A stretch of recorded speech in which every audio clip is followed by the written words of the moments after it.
नमस्ते, प्रणाम, जय श्री कृष्णा मित्रों। आज मैं एक बहुत ही सुंदर प्रसंग लेके आया हूँ। छोटा सा प्रसंग है, अंत तक वीडियो बने रहे, बहुत ही आनंद आएगा। बहुत ही ज्ञानवर्धक कहानी है। एक औरत और 3 साधु की, जो कहते हैं कि साधु भूखा भाव का, धन का भूखा नाहीं, धन का भूखा जो पिरे वो तो साधु नाही। जो साधु महात्मा जो होते हैं वो हम लोग को मार्गदर्शन करते हैं, मार्गदर्शित करते हैं। और साधु धन का नहीं, भाव का भूखा रहता है, प्रेम को भूखा रहता है। इसी के ऊपर आधारित एक छोटी सी कहानी है मित्रों।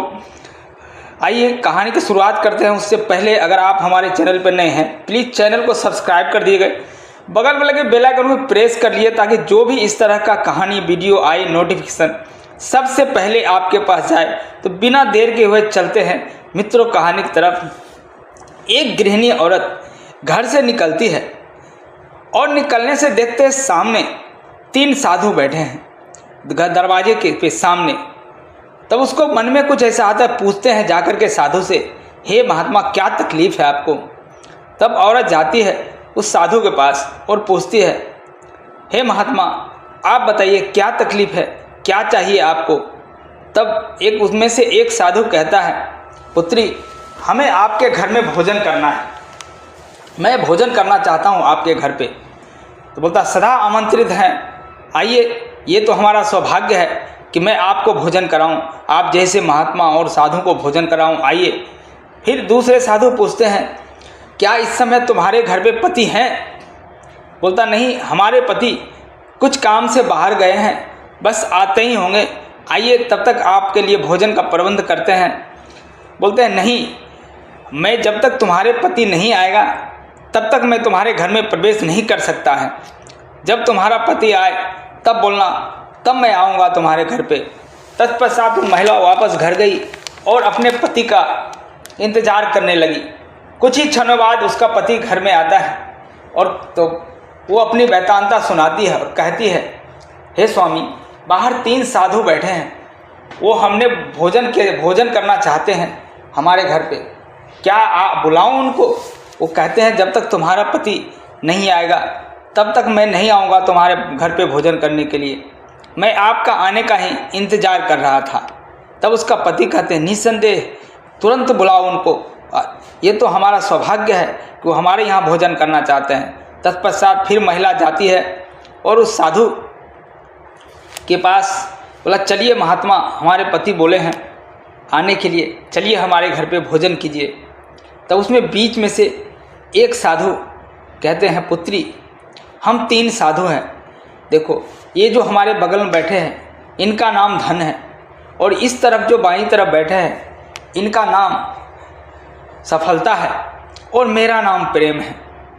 तुम पहले, मैं एक साथ तीनों नहीं जाता किस घर में, इनमें से किसको बुलाना चाहते हो तुम अपने घर में, जाओ पुत्री अपने पति से पूछ कर आओ। फिर उस महिला अपने पति के पास जाती है और कहती है, हे स्वामी उन 3 साधु में से एक का नाम धन है, दूसरे का नाम सफलता है और तीसरे का नाम प्रेम है, मैं किसको बुलाऊं। तीनों एक साथ नहीं आएंगे, पहले जिसको बुलाएंगे वही आएगा एक एक करके।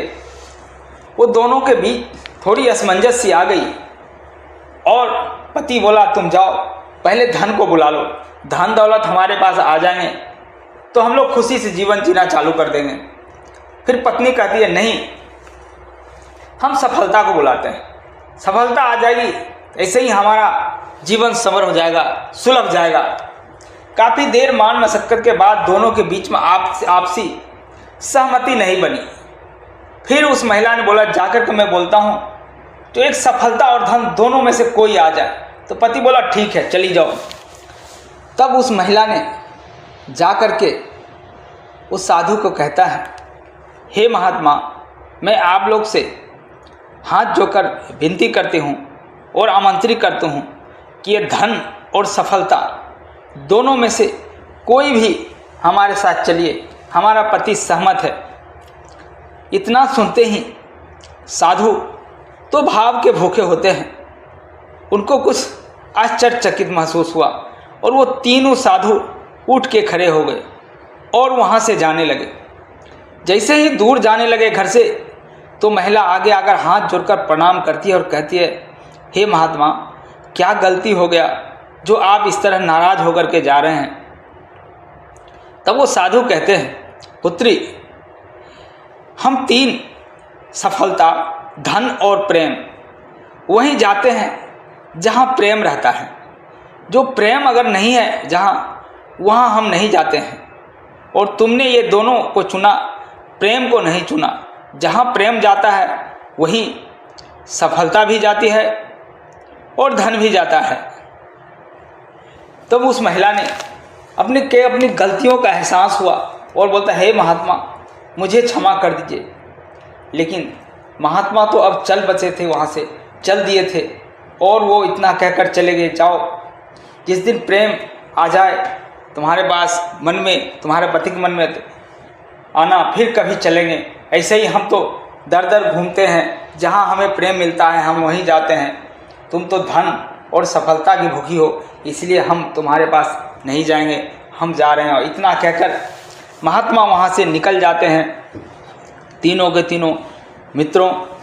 इस कहानी से हमको यही सीख मिलते हैं, चाहे हम किसी भी तरह प्रकार से धन अर्जित करें, रुपया पैसा धन दौलत कमा लें, लेकिन धन, सफलता और धन एकत्रित नहीं रहता, अस्थाई नहीं रहती है। जहाँ प्रेम रहता है, चाहे एक परिवार का उदाहरण लीजिए, जिस परिवार में प्रेम और भाव बना रहता है वहीं हमेशा खुशहाली रहती है, वहीं धन और सफलता दोनों रहती है। लेकिन किसी भी तरीके से आप अगर धन अर्जित कर लिए हैं तो जहाँ प्रेम नहीं है वह धन ज़्यादा दिन तक नहीं टिक पाता है, शीघ्र ही उस धन का पतन होना चालू हो जाता है।